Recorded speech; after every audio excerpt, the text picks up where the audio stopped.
Si de adultos nuestra comprensión sigue siendo elemental e infantil, uno llega a conclusiones inmaduras. Es como esta dama que me decía, si yo no hubiese nacido, mis papás seguirían juntos. A lo mejor no. ¿Quién te metió esa idea en la cabeza? ¿Cómo con 40 años, con casi medio siglo de vida, vas a cargar con un estrés así? La comprensión infantil, navegando en la mente adulta, en un adulto lastimado, es peligroso. Porque uno va por la vida como arrastrando cargas que no nos pertenecen. Hay muchos niños que crecieron en hogares destrozados y en algún momento de su vida llegaron a la conclusión de que por su culpa pasó lo que pasó. Por su culpa fue el hogar disfuncional. Y esos conceptos infantiles los replicamos después en nuestras relaciones adultas. Yo sabía que me iba a divorciar porque mis padres también se divorciaron. Como si el patrón viajara genéticamente en la sangre. Como si los errores de los padres necesariamente tienen que repetirse en los hijos. Y esas percepciones y esas conclusiones producen una vida de inseguridad. Uno no se puede parar bien en la vida porque siente que va a repetir lo que le pasó a los padres. Otros arrastramos heridas infringidas a veces por verborragia, por palabras infringidas por otros niños. En nuestro tiempo navegabas en el bullying. ¿Alguien se acuerda de esto, sí o no? ¿Cuándo tu papá te iba a defender de un bullying? Vamos a hablar con la maestra, te cambio de colegio. Mi papá decía, algo habrá hecho. No, pero me dice, y defiéndase. Pelee, mi hijo, me decía mi papá. El tema es que yo era peso lástima. No podía pelear con nadie. No era que los padres iban y hacían un escándalo porque hicieron bullying a mi hijo. Navegamos en el bullying. Y ustedes saben las frases crueles de los niños. Al gordo se le dice gordo, al petizo petizo, al orejón orejón. A mí me decían muerto, cadáver, zombie. Hay días que me levantaba ojeroso y yo era este muerto de ¿cómo se llama? De la película mexicana, la última de Pixar. De Cosco. Yo era la vieja de Cosco.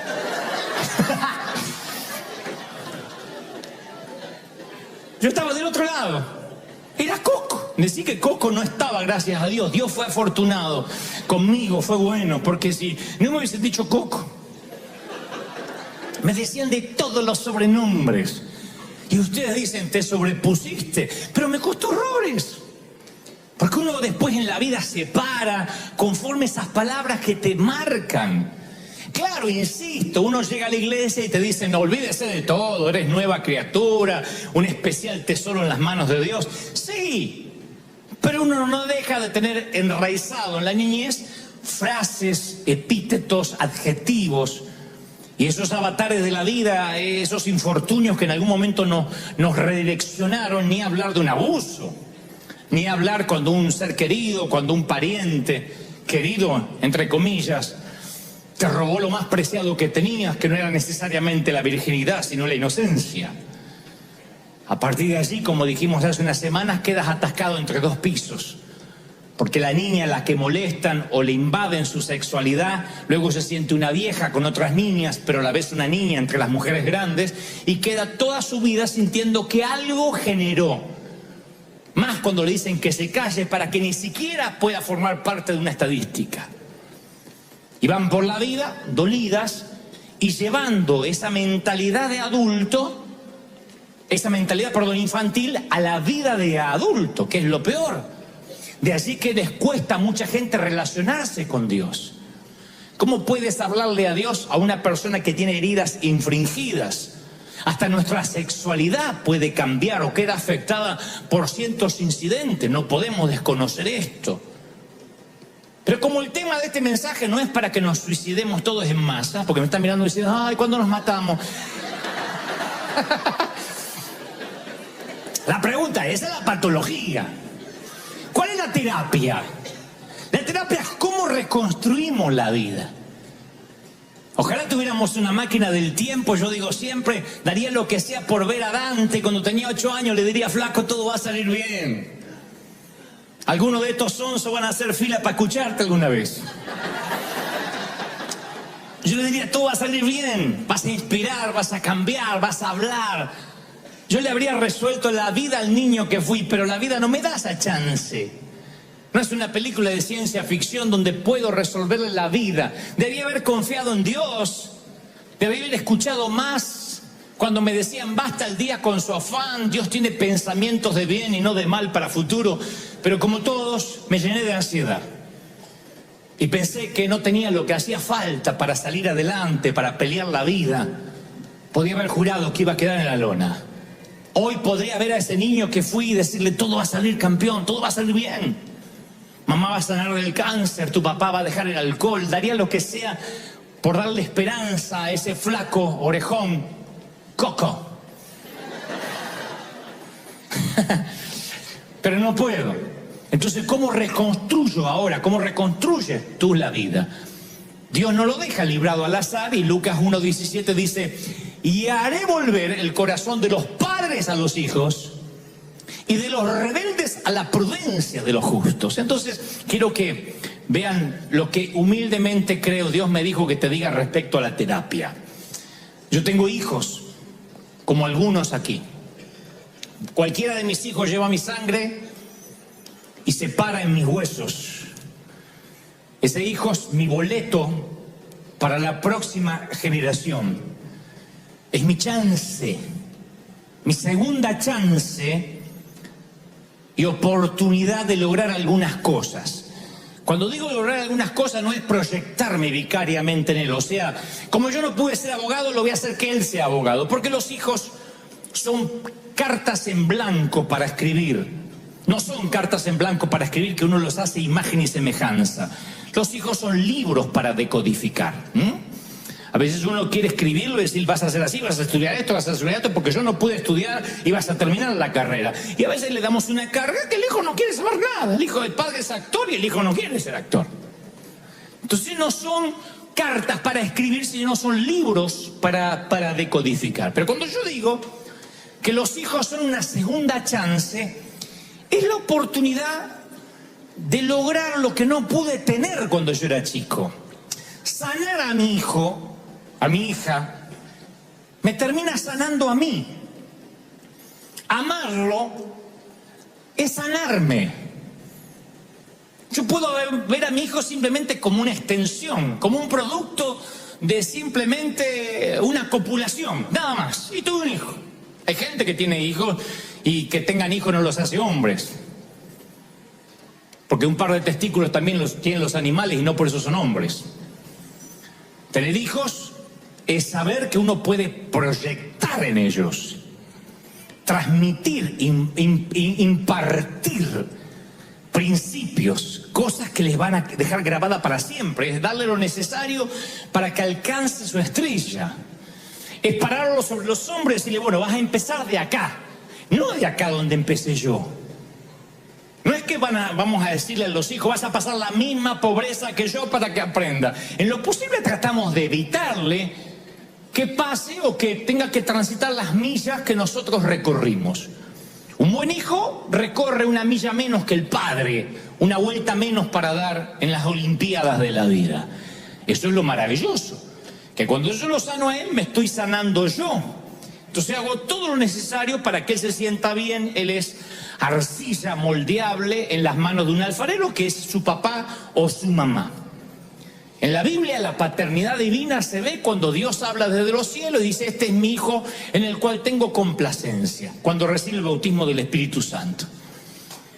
No hay cosa más linda para un hijo que el padre le diga, estoy orgulloso, así tu padre no tenga estudios académicos. No hay ninguna frase que supere a lo que te diga tu papá. Es la aprobación paternal que hace que el chico flaco corra más que el resto de la clase. Es la aprobación materna, bien hecho, hijo, que hace que uno soporte los ruidos extraños de la noche o se aguante los mosquitos en un campamento de verano. Bien hecho. Cuando uno actúa, uno busca entre la multitud el rostro conocido de quien nosotros amamos. Y si ese rostro falta, uno se siente mal. Mi papá nunca fue a verme. Él siempre estaba ocupado. Y yo de tanto en tanto actuaba de soldado, hacía junto a los próceres así y decía empanada, calentita las empanadas. Yo me sentía Shakespeare, haciendo Shakespeare. Y yo miraba siempre a ver si mi papá y mi mamá venían para que me dijeran, qué negro candombero, nadie te supera. Nunca estuvieron. Pero yo necesité esa aprobación. Yo creo que la estima hasta del Señor se sanó. No sé si estaba mal antes, pero digo, no se sanó, se afianzó. Cuando el padre dice, este es mi hijo amado. Creo que eso es lo que uno necesita como hijo, y uno llega a ser padre y dice, a mí nunca me dijeron nada. No te voy a decir que digas amén, pero muchos no nos dijeron nada. Nos robaron nuestros héroes. A muchos nos robaron nuestros padres, o el alcohol, o que se murió, o que se divorciaron. Pero las necesidades de los hijos no cambian. Es doloroso admirar a quien no está. Muchos de ustedes crecieron haciendo deporte con las gradas vacías, sabiendo que no te iban a ver. Otros colorearon sus obras de arte con crayolas, sabiendo que no ibas a poder pegarlo en la nevera ni regalárselo a nadie porque no le iban a dar importancia. Y uno insiste por un tiempo hasta que un día te cansas de danzar solo la melodía de la niñez, y entonces tiras las crayolas a un costado, pinchas la pelota, y algunos compran un arma o se llenan de aparatos tecnológicos, de tablets, de cosas que los conectan con gente que está fuera del hogar. Pero el vacío lo vamos a llenar de alguna forma. Buscamos llenar ese vacío. Porque la imagen de un padre para un niño es el testimonio viviente de lo que puede traer el tiempo. Sí o sí. La imagen de un padre es el testimonio de a dónde nosotros vamos, o de una mamá.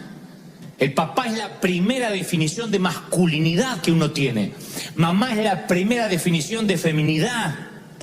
Y la ausencia de ambos o de uno hace que busquemos llenar el vacío de alguna forma. Y si la iglesia no lo llena, lo llenará la pornografía. Y si la pornografía no lo hace, lo llenará las drogas y los carteles o lo que sea. Ustedes dirán, ¿tan así? Sí, porque uno tiene la necesidad de buscar aprobación. Hay muchas estrellas de Hollywood que necesitan creer que un Oscar sobre la chimenea les va a cambiar la vida.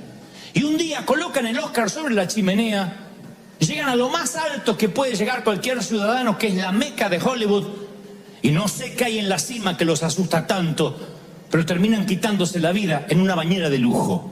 Y nos preguntamos, ¿no será que estos niños siguen necesitando lo mismo que nosotros?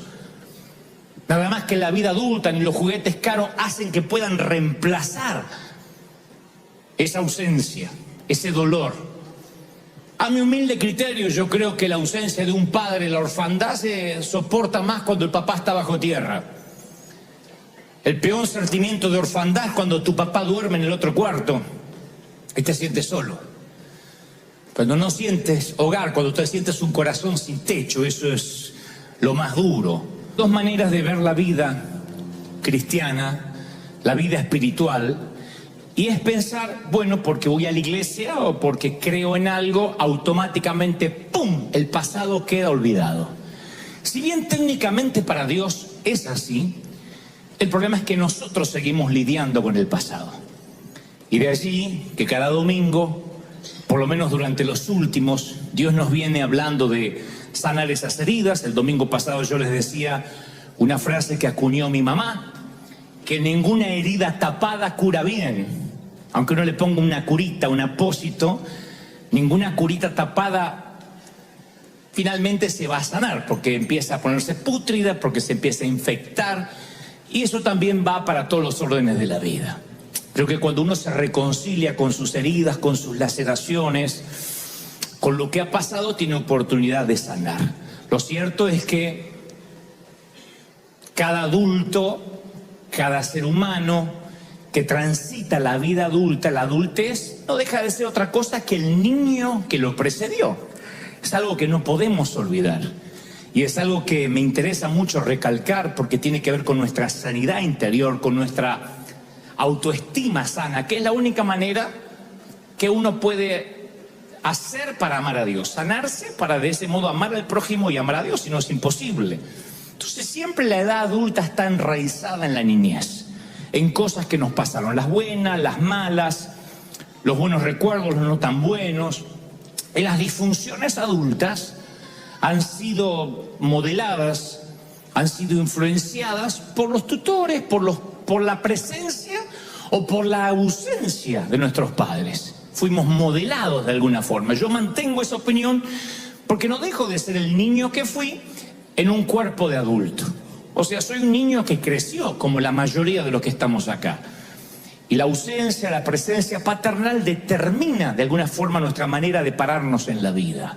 Lo que hacemos está confirmado por sociólogos, por psicólogos, que cualquier cosa que uno haga en la edad adulta como un patrón de una manera repetitiva tiene que ver con una raíz de la niñez. Y yo ayer, mientras que escribía este mensaje, yo pensaba ¿qué habrá pensado? ¿Qué recuerdos obsesivos de la niñez habrán atormentado a Adolfo Hitler, por ejemplo? Sin ánimo de justificarlo, nunca justificaría un genocida. Pero me pregunto si alguna vez cuando niño hubo algo, un punto de inflexión, un quiebre, que después devino en el adulto que todos conocimos. Quizá no, pero digo, ¿qué recuerdos de la niñez tendría? ¿Qué crianza? Y así como pienso de él, pienso también qué afectó la vida de Martin Luther King, de Abraham Lincoln, por mencionar figuras épicas de la Unión Americana, qué habrá delimitado, programado la vida de Mahatma Gandhi, qué habrá hecho que Nelson Mandela fuera quien es, luchando con el apartheid, luchando con tantas cosas que estaban enquistadas en el mundo, y el mundo nunca va a ser igual, nunca será tal como lo conocíamos después de Mandela. Pero ese Mandela alguna vez fue niño, y si uno investiga arqueológicamente en sus biografías, descubre que eran niños algunos que sufrieron, otros que se crearon sin padres, algunos capitalizaron el dolor, usaron el dolor para bendecir a otros. Otros salieron a la vida enojados, heridos, víctimas también, pero a herir a otros para cobrarse de alguna manera lo que suponen que la vida les debe. Lo cierto es que yo creo más que nunca que la presencia de un padre, de un tutor, de una tía, de una abuela que nos haya criado puede originar en nuestras mentes, la presencia o la ausencia, un pensamiento recurrente, un pensamiento obsesivo. Si un padre nos abandonó, si una mamá se fue de la casa, hay un momento que el niño piensa, a lo mejor yo hice algo para que esto ocurriera. Yo nunca voy a olvidar que estábamos en una consejería y la dama me dice, bueno, mi esposo nos abandonó, resulta que era un mujeriego, borracho, un día lo descubro con otra mujer, etcétera, etcétera. La cosa es que me cuenta que el matrimonio estaba irremediablemente roto. Y dice, aunque él intentaba ser buen padre, a mí no me sirve eso, si no puede ser un buen esposo, así que decidimos que hemos de vivir separados. Y el niño estaba aparentemente como jugando con un celular, y luego el niño me dice, ¿yo podría hablar con usted? Así que le pido a la dama que me deje a solas unos minutos con él, y el niño me dice, mire, yo no sé qué contó mi mamá porque no prestaba atención, pero la culpa que papá se fue es mía. Porque siempre me decía que acomode los cajones. Y él me decía, un día no me vas a encontrar más. Así que un día agarró y se fue. Tiene que ver con mi desorden. O sea que el chiquito se había hecho cargo de lo que había ocurrido en el matrimonio de sus padres, cuando él era simplemente una víctima pasiva. Y yo digo, suficiente estrés tiene un niño con la vida de infante como para que encima tenga que cargar con la culpa de algo que él no pidió, que él no generó. Ahora ustedes dirán, bueno, ese niño tarde o temprano se va a dar cuenta que su padre no se fue necesariamente porque él no acomodaba los cajones. Sí, algunos sí. Otros crecen, pero se vuelven gente más pequeña. O sea, se vuelven adultos, pero su manera de razonar sigue siendo infantil. Claro, ese niño cuando sea grande lo más probable no es que diga, se fue porque yo no acomodaba los cajones, pero en el subconsciente lo más probable es que quede una mancha de culpa. Sí, yo algo tuve que ver. ¿Por qué lo sé? Porque también alguna vez hablé con una mujer de 40 y tantos que me dijo, ¿sabes? Yo creo que si yo no hubiese nacido, mis papás seguirían juntos. Porque mi mamá me confesó que fue el embarazo el que hizo que ellos se pelearan. Y esta dama cargaba con una culpa de haber nacido, lo cual es una crueldad absoluta. Y esos procesamientos mentales que uno mantiene de adulto, esa manera infantil de pensar, es la que hace que nunca podamos sanar la estima. Entonces un día el apóstol Pablo le escribe a la iglesia de Corinto, le dice en Corintios 13:11, cuando yo era niño, hablaba, pensaba y entendía como niño. Mas cuando fui hombre, dice el apóstol Pablo, dejé lo que era de niño. Él hace especial, le pone un especial interés casi quirúrgico a las tres palabras. Él dice, yo hablaba, pensaba y entendía como niño. Lo cual está diciendo que cuando afrontó la vida de adulto, cuando hizo el crossover, cuando cruzó a la vida de adulto, dejó de hablar, de entender y de pensar como un niño.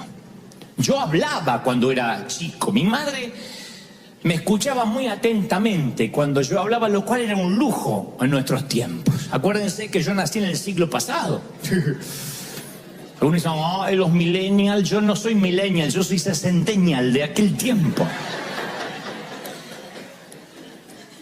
Y había algo maravilloso que hizo especial a la vieja, es que ella me prestaba atención. Y eso honraba mi opinión. Ella decía, a ver, Dantecito, contame. Y eso hacía que honrara mi opinión. Yo tenía alguien que me escuchara. Porque provenimos algunos de una generación donde los niños no podíamos hablar. No hable, que están hablando los adultos, decía la vieja. Como diciendo, tu opinión no importa.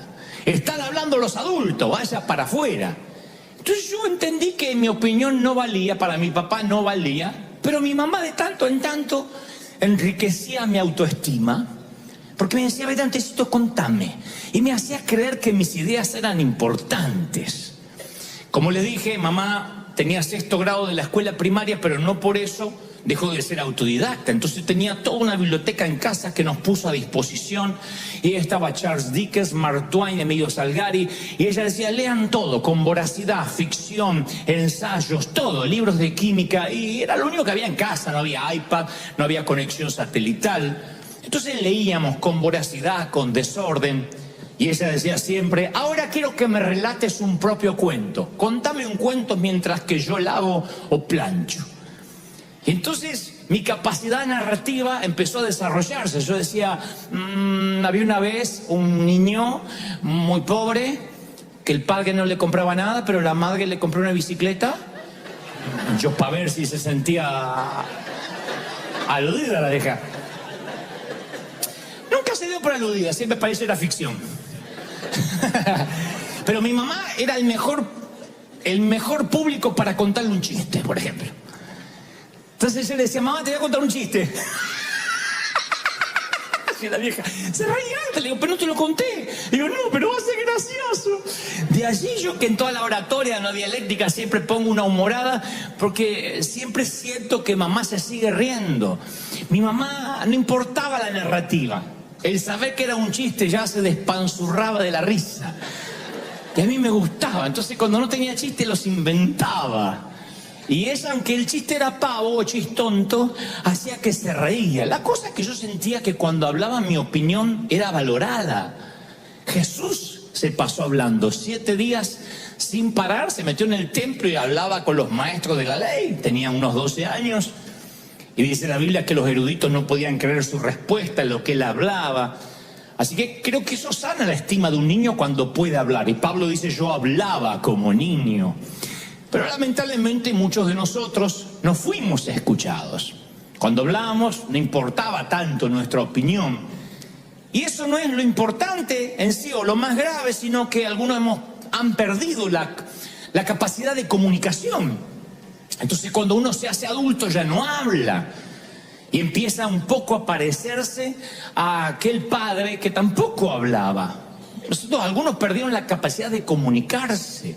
Yo digo siempre que las mujeres celebran su feminidad. La celebran porque se cambian los maquillajes, se ponen esto. Y los hombres a veces no celebramos nuestra masculinidad. Somos aburridos. Creemos que eructar y tomar cerveza nos puede hacer machos. Sin embargo, no es solo eructar, es decir, bueno, yo tengo que crecer intelectualmente, espiritualmente. Lo cierto es que en algún momento perdemos la capacidad de comunicarnos porque nos dijeron, cállese de boca, quédese quieto, no hable. Y eso se nos va metiendo en nuestro corazón y un día perdemos la capacidad de decir lo que nos pasa. Se nos graban frases, los machos no lloran, no lloren. Entonces nos marcan la manera en que hablamos o no hablamos cuando éramos niños. Yo estoy seguro que si mamá no hubiese sido mi primer público de uno, yo estoy seguro que no estaría hablándoles a ustedes esta mañana o esta tarde.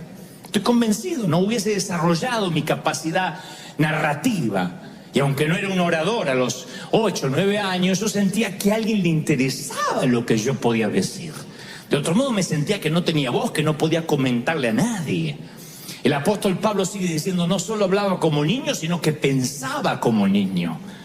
Y esa también es una declaración poderosa, porque para lo que un niño puede ser normal, para un adulto puede resultar, si sigue pensando como un niño, algo fatal.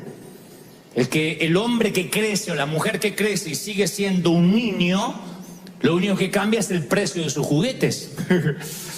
Pero tiene juguetes más caros.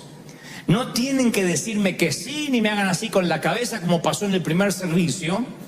Pero díganme, mujeres, si a veces no miran a su marido y dicen, pero este no creció. Cuando se pone caprichoso, y no una vez, sino cuando tiene un patrón de capricho. Que yo quería, no voy a comer eso. Decís, señor, te lo llevas o te lo mando, ¿para qué vive? ¿No? Y también pasa con las mujeres. Tampoco le quedó grande la yegua. Podemos hablar de la yegua también. Las mujeres también. Hay mujeres que, aunque se visten con tacos altos y usan rímel y maquillador y bolsos caros, siguen ocultando una niña caprichosa, donde cree que el marido o el esposo le tiene que dar, o el novio, todo lo que papá me daba. Y hay personas que son así, no crecen nunca. Piensan como niños a pesar de que tienen un cuerpo adulto. Y cuando sienten que son niños y que se merecen que le pasen las cosas, empiezan a veces las adicciones, el querer llenar ese hueco de alguna manera. El bebedor social, el que toma alcohol en demasía y se emborracha, hay que llevarlo entre 3 o 4 porque en una fiesta de gala se emborracha, es lo mismo que el pordiosero que toma tequila o cualquier bebida fuerte envuelto en una bolsa de papel. Lo que cambia es el precio del juguete, pero los dos son adictos, los dos están necesitados el uno como el otro. Uno paga más caro su juguete, pero al final ambos fracasan en el escape de no afrontar la vida adulta. Por eso Pablo decía, yo hablaba como niño, pensaba como niño. Y lo tercero, lo que más me llama la atención, que dice, yo comprendía como niño. Hay una versión que dice, yo juzgaba como niño. Porque el comprender es como... la comprensión es el proceso digestivo de la mente. Cuando uno, lo que al principio pensaba, ahora lo transforma en una conclusión. Uno comprende como niño. Miren, escuchen esto. Si tienes aliento, si vives, quiero que aprendas esto por tu salud mental, emocional y espiritual. Nos vamos a decepcionar. La gente decepciona. ¿Por qué? Porque nosotros decepcionamos. No se puede vivir diciendo yo amo al que no me decepciona. ¿Quién puede tener un amigo que diga a mí nunca me decepcionó? Te va a tocar que a las 3 de la mañana quieres hablar y el amigo te dice no puedo hablar, estoy con mi mujer. Te va a tocar que necesitas que tu amiga viaje y te dice no puedo, ahora no tengo dinero. ¿Qué sé yo? Desde eso a decepciones más profundas. No hay gente que busca iglesias donde busca un pastor que no me decepcione. Yo te digo, está fregado conmigo porque yo te voy a decepcionar. Hay cosas que no te van a gustar. En vez de buscar amigos, pastores, iglesias que no nos decepcionen, tenemos que convertirnos en personas que no decepcionamos. Tú dices, voy a la iglesia esa y nadie me saludó. Hay gente que no viene porque es una iglesia muy grande y nadie te saluda. Y bueno, necesitamos un saludador. Párate como el Papa Francisco, así, ¡ey! Saluda. Capaz que cambia la atmósfera. Uno tiene que decir, voy a aportar, en vez de quejarse, que no nos conozcan por todo aquello a lo que nos oponemos, sino por lo que proponemos. Porque el pecado de omisión, de omitir, es peor que el de comisión, el de cometer. Cuando uno omite dar, cuando uno omite amar, no, es que a mí me van a herir, y sí, amar duele. Si uno quiere resucitar una relación muerta, va a doler, vale la pena la resurrección.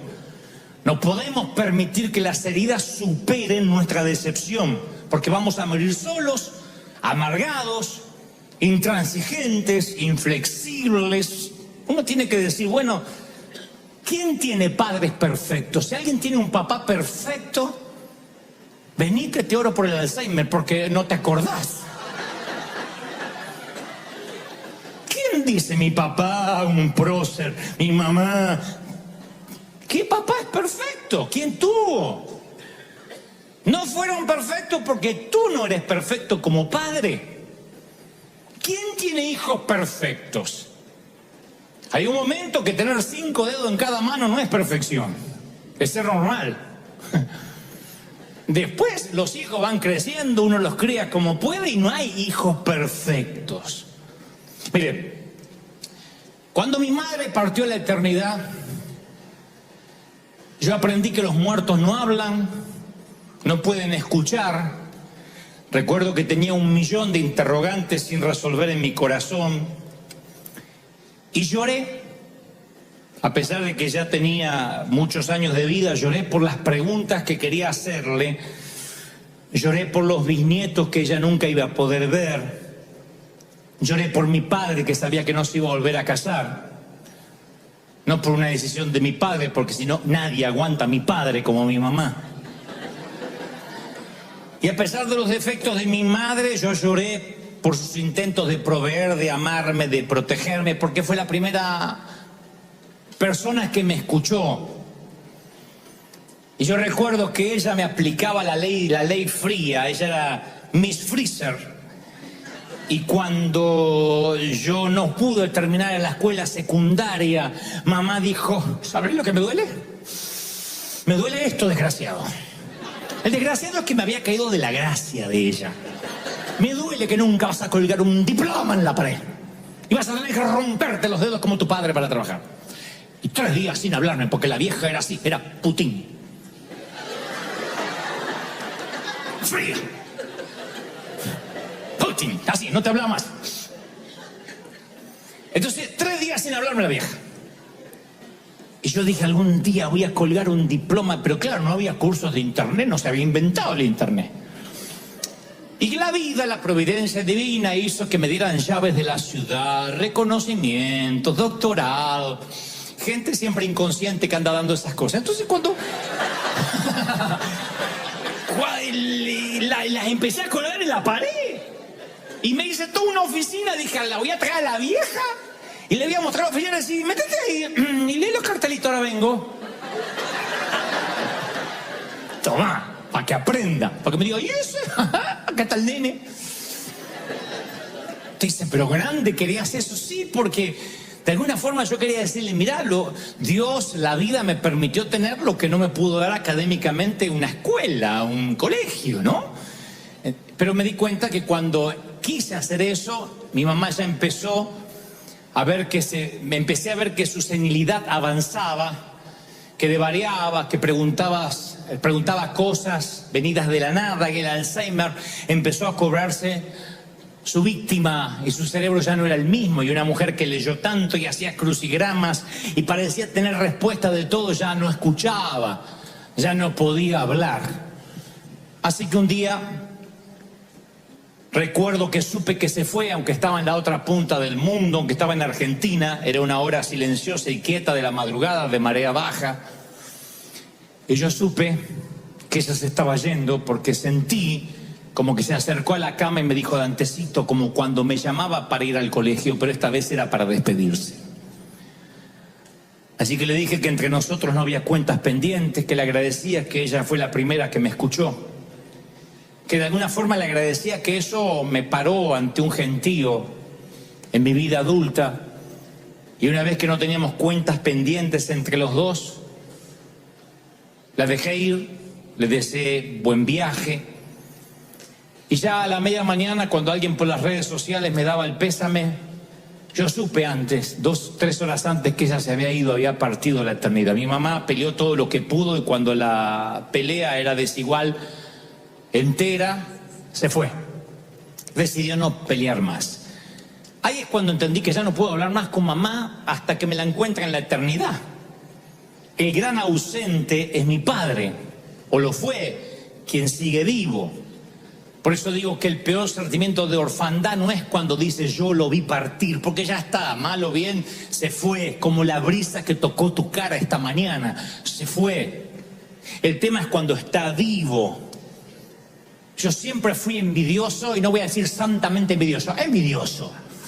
De esos equipos de padre e hijo, de esos padres que se revuelcan en la alfombra con sus hijos, le hacen cosquillas en la panza porque no lo tenía.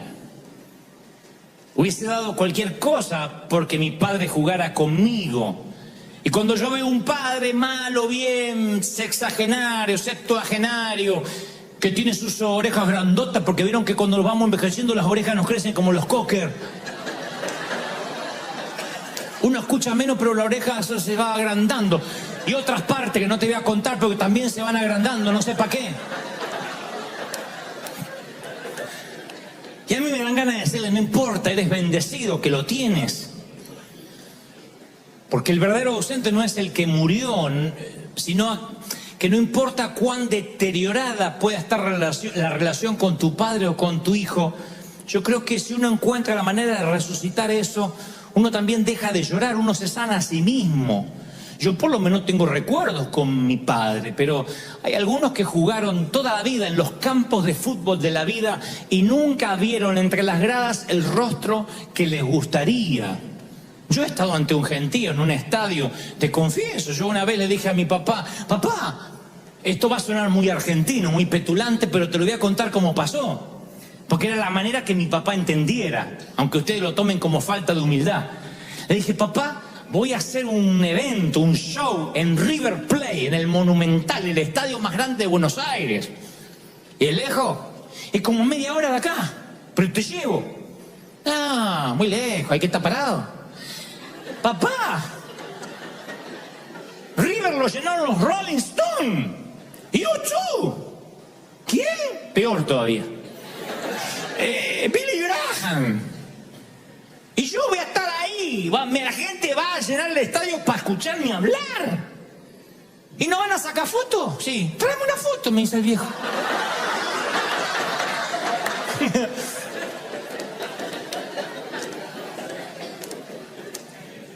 Uno puede escuchar el rugido de la multitud, pero uno extraña un rostro. Ahora usted dice, bueno, yo también, a mí también me pasó. Un día dice David, el rey David le dice a Jonathan, mañana es nueva luna y serás echado de menos porque tu asiento estará vacío. Primera de Samuel 20:18. Entonces yo pienso que si uno puede llenar el asiento vacío de la vida, tiene que hacerlo. Aunque tengas que desintoxicar a tu papá para que te escuche un rato. Daría lo que sea por 5 minutos con la vieja, pero no con Alzheimer. Porque los últimos años me decía, ¿fuiste a la escuela? Mamá, ya no vi más. Abrigate. ¿Fuiste a la escuela? Se ve que cuando yo no le colgué el diploma, dijo, a este lo meto en la escuela y lo dejo encerrado ahí.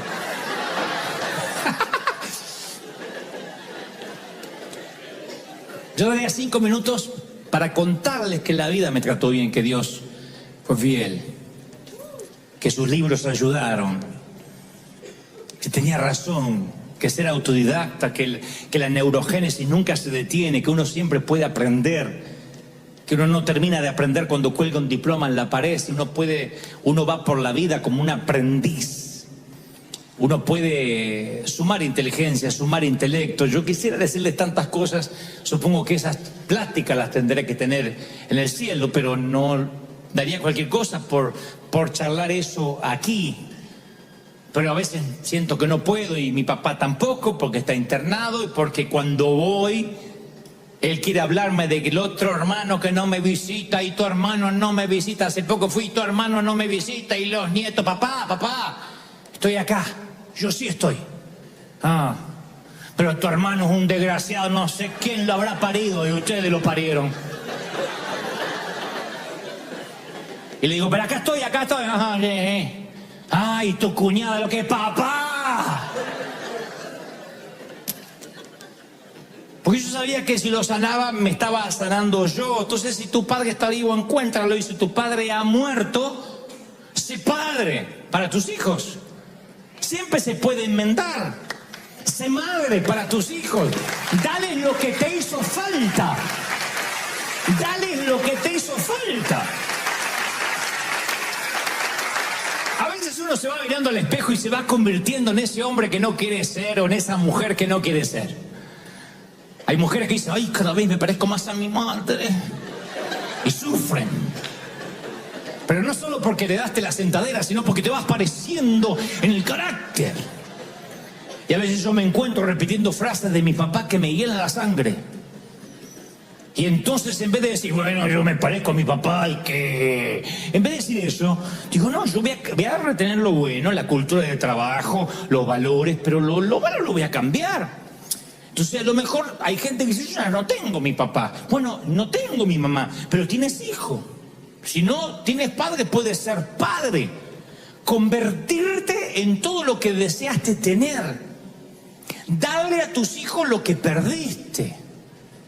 Liberarte de llorar por los divorcios, por los abusos y abrir los brazos a tus hijos. Y cuando hablo tu hijo, es tu hijo. Este mensaje yo lo llamé, aún eres mi hijo, porque el hijo puede estar muriéndose de sida, haber cambiado de sexo, ser presidente de la república. Sigue siendo tu hijo. Es tu hijo y lo va a ser siempre. Es tu hijo. Porque a veces está la bobería de pensar, sí, pero ahora que estás, ahora que es homosexual, ahora que cambió de sexo, no sé, primero que cambie tu hijo. Si no abrazas, no se sana, no cambia el dolor, lo que puede traer, que es mucho más que su elección sexual, o lo que ha hecho con la vida, o el despadre que ha hecho. Porque puede ser que tu hijo sea despadroso, pero eso no lo heredó de los indígenas, eso no vino de los mayas. Cuando el hijo pródigo se levantó de comer entre los cerdos y dice, voy a volver a mi papá, a mí me sorprende que en la historia de Jesús su papá nunca le dije, te lo advertí. El viejo estaba allí, artrítico, cerrando los ojos, mirando calle abajo. No había un solo día que el viejo no veía a ver si un día el hijo que dilapidó la fortuna iba a volver. Y la historia dice que cuando el hijo viene maloliente, mugriento, de estar apacentando cerdos, un hato de cerdos, a él no le hizo falta muleta ni andador, saltó la reja y se fue corriendo a abrazar al hijo. Dijo, tonto, eres mi hijo, y lo abrazó, no necesitó nada. Hay tiempo que es momento, temporada de abrir los brazos, hombre. Hay momentos que hay que abrir los brazos, mujer. Hay que dar la bienvenida a pesar de la falla, de los errores. Que el amor sea más fuerte que las heridas que te separaron. Eso es lo que ha hecho grande esta congregación. Que el amor sea más fuerte. ¿Sí? Le digo, cuando yo aconsejo a alguien y me dice, no sabes lo que acabo de hacer, yo le digo, pero sabes que Dios te ama, ¿no? No, pero te voy a contar lo que hice porque... Pero no, ahora me contás. Pero estás comprendiendo lo que te digo, Dios te ama.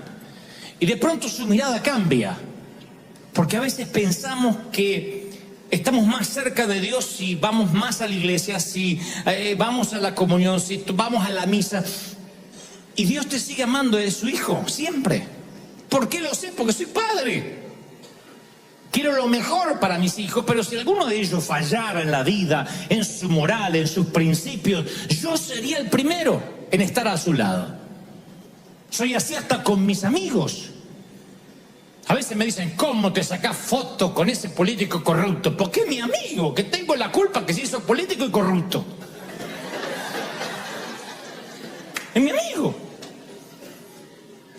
Y los amigos están en las buenas, en las malas, y yo voy. Y aunque me consta que ahorcó a la suegra, con ganas de felicitarlo, yo voy ahí y me quedo con él. Porque es mi amigo.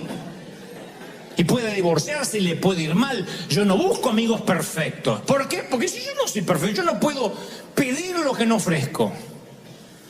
Quien quiere ser mi amigo me tiene que querer como soy, con mis argentinismos, con mis errores, con mi intensidad, con mi síndrome. Me tiene que amar como yo soy. Me molesta cuando alguien me dice, cambia para que te acepte. ¿Y por qué tengo que cambiar si no sos la Madre Teresa vos tampoco? Nadie orina agua bendita acá. Entonces, si no orinamos agua bendita, uno no puede pedir perfección al otro. Y el padre, cuando ve al hijo que viene embarrado y lo ve que viene, va volando y lo abraza y le dice, quiero que vuelvas a casa. No le pregunta nada. Y siempre me dije, ¿por qué no le dijo, te lo advertí? ¿Por qué no le dijo, yo te dije? Porque yo te lo dije se merecía. ¿Qué hubiese dicho una madre? El hijo viene y te dice, mami, dame todo lo que me corresponde y me quiero vivir solo. No quiero que me atiendas más ni me controles, voy a vivir solo. Y dice, anda, lávate los calzones solo, anda, ya vas a volver. No te necesito, ni un huevo sabes hacerte. Y se va. Y la madre lo espera porque lo ama. Sabe que el hijo la va a necesitar. A los 3 meses vuelve, ma, ¿te quedas callada?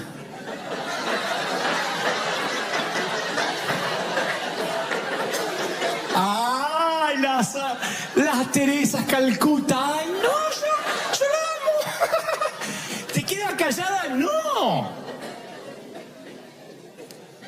Mira, ahora que te bañaste, quiero que hablemos.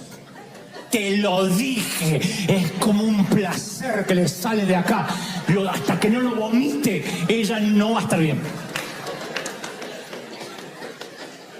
No estoy dejando exento a los varones, pero digo, las mujeres, yo porque tuve mamá, son así. Te lo dije. Porque aparte son profetas, te vas a caer, te vas a caer, te vas a caer, te vas a romper la cabeza y cómo me voy a reír.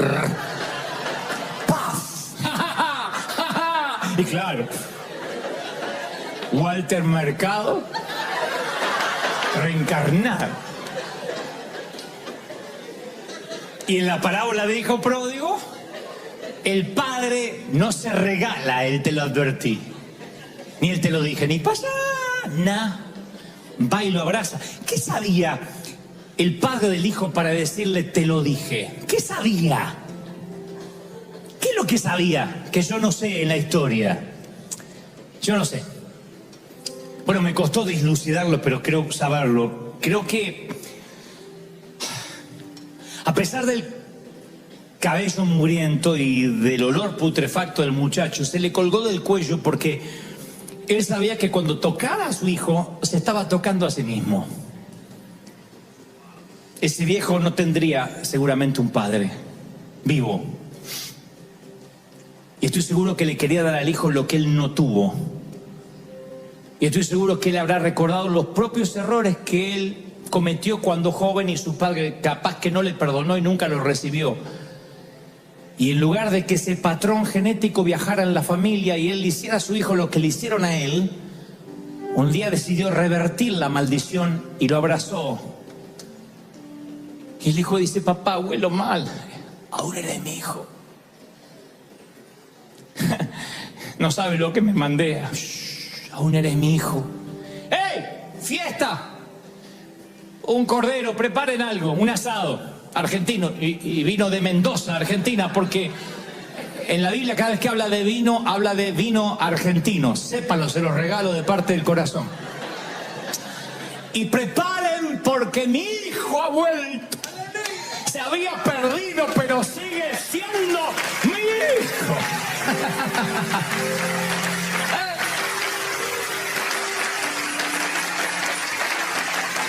Así que, mi querido, yo quizás no sé si tienes papá vivo o no, o si eres padre, pero de algo estoy seguro, eres hijo. Lo que puedes no tener es un hogar. Puede que seas un corazón sin techo que navega a los 40, a los 50, a los 60 y quiero decirte bienvenido a casa. Aún eres mi hijo, aún eres hijo de Dios, aún puedes sentarte a la mesa. No saben cómo me cambió a mí la vida cuando empecé a ver a Dios así. Porque la religión me ponía un montón de condiciones. Bueno, si vas a hacerte cristiano tienes que dejar esto, adoptar esto, cambiar lo otro. Y un día alguien me dijo, no, a ver si nos entendemos. Dios te ama porque eres hijo. Dios te ama lo que sea. Después por amor vas a cambiar. Por amor vas a enmendar. Por amor vas a querer honrar el amor que te dan. Pero la fidelidad no surge como resultado de una condición eclesiástica o de una denominación. El amor y la fidelidad surge a partir del amor, cuando uno se siente amado.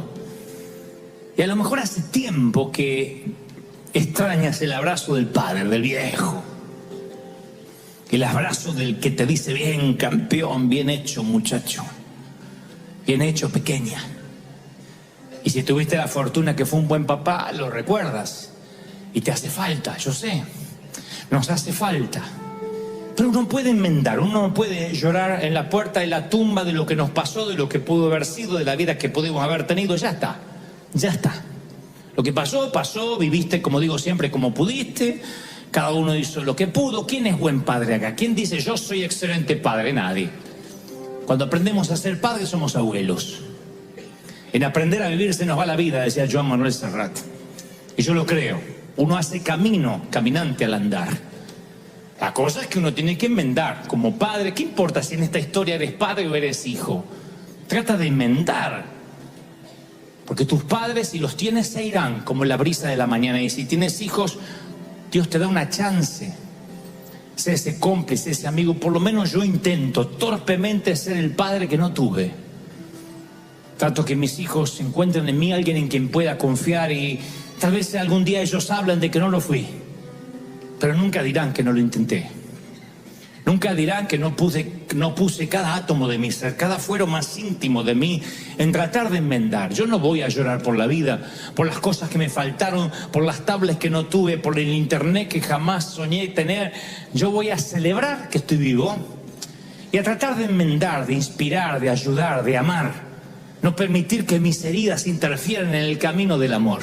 Mi querido, la vida puede que te haya tratado mal, yo lo sé. Yo desconfío del que no cojea, porque si has vivido lo suficiente tienes cicatrices. Y esas cicatrices de alguna forma hacen al hombre o a la mujer que eres. Lo cierto es que un día llegas y tienes que decidir. Si vivir mirando hacia el pasado, conducir un automóvil, mirando por el espejo retrovisor, seguramente vas a estrellarte. O decir, de tanto en tanto voy a mirar y enmendar. Tus padres no te hablaron, habla con los tuyos. No te amaron, da amor. No te dieron, rompe ese egoísmo dando, porque eso es lo que tú eres. Y si la vida te da esa chance de cambiar, vaya, eres afortunado, eres rico. Porque rico no es el que más tiene, sino el que menos necesita. Y si tú puedes andar por la vida dando, bendiciendo, enmendando, aunque tengas que hacer yo como con mi viejo, viejo, escúchame, estoy acá. Hijo, estoy acá. Es que la vida te da una segunda chance. Dale un aplauso maravilloso al Señor, señores. Entonces ese deseo de agradar a Dios y ganarme su amor comienza con las mejores intenciones, pero termina alejándonos de la gracia. Y la puerta de acceso a la gracia no es la conducta correcta, ni siquiera la santidad. La puerta de acceso a la gracia, anota esto, es el arrepentimiento. Arrepentimiento. Sin excusas. Arrepentimiento sin excusa. Lo hice porque esto era un momento de nervio, lo hice porque soy calenturiento, entiéndeme, Señor. Sin excusa, arrepentimiento. Ese es el password de acceso a la gracia. Lo opuesto al pecado no es la santidad. Lo opuesto al pecado es la gracia. La solución al pecado no está en imponer un código de conducta más estricto, sino en que la gente conozca más a Dios. Yo periódicamente, como tengo un legalista que quiere salir todo el tiempo, periódicamente recibo la bofetada de Pablo en Romanos y leo, pero estoy convencido que ni la muerte, ni la vida, ni los ángeles, ni los demonios, ni el presente, ni lo porvenir, ni los poderes, ni lo alto, ni lo profundo, ni cosa alguna en toda la creación podrá apartarnos del amor de Dios que nos ha manifestado en Cristo Jesús, Señor nuestro. ¿Alguien tiene que decir aleluya? ¡Ya va! Y yo le agrego, porque parece que si lo dice Pablo, yo le agrego, ni el fracaso, ni la poca asistencia a la iglesia, ni la poca lectura de la Biblia, ni una vida de oración raquítica, ni el divorcio, ni la traición, ni la negación, ni la duda, ni la inseguridad, ni la culpa, ni la debilidad, ni la mala teología, incluso la pérdida de los estribos, nos pueden separar del amor de Dios para nosotros. ¡Aleluya! No nos va a separar. Él nos ama cuando no nos sentimos amados. Él nos ama cuando no actuamos como cristianos. Porque si amara a los que actúan como cristianos, no quedaría nadie a quien amar. Él nos ama cuando nuestras vidas son un desastre. Y te diré esto, yo no puedo ser tu juez, ni tú puedes ser el mío, nunca. Y cuanto más tiempo llevo en el liderazgo, menos propenso soy de decirle a la gente lo que tienen que hacer, y más rápido soy en limitarme a abrazarlas y escucharlas. Esto me está pasando con la edad, con el tiempo, porque antes yo juzgaba mucho. Así que si lo que buscas es una lista tonta de qué debes y qué no debes hacer para llevar una vida santa, te equivocaste de iglesia. Porque yo no soy lo suficiente inteligente y sabio para decirte qué hacer en cada circunstancia. Pero existe una respuesta sencilla y a prueba de fallos. Funciona en todas las culturas, en todas las épocas, en todas las familias y en todo tipo de personalidades. Jesucristo. Cuando te centras en una persona, cuando te centras en Cristo y no en un conjunto de doctrinas, todas las cosas encajan en su lugar como un Tetris. Las doctrinas tratan la conducta, no tratan el corazón. Las doctrinas no modifican las actitudes, pueden modificar lo que hacemos por fuera, pero por dentro no, lo que dijo Jesús en el Sermón del Monte. La doctrina no sana las incoherencias, las fracturas que se hallan en nuestra alma. En cambio, la gracia es interna, es a nivel corazón.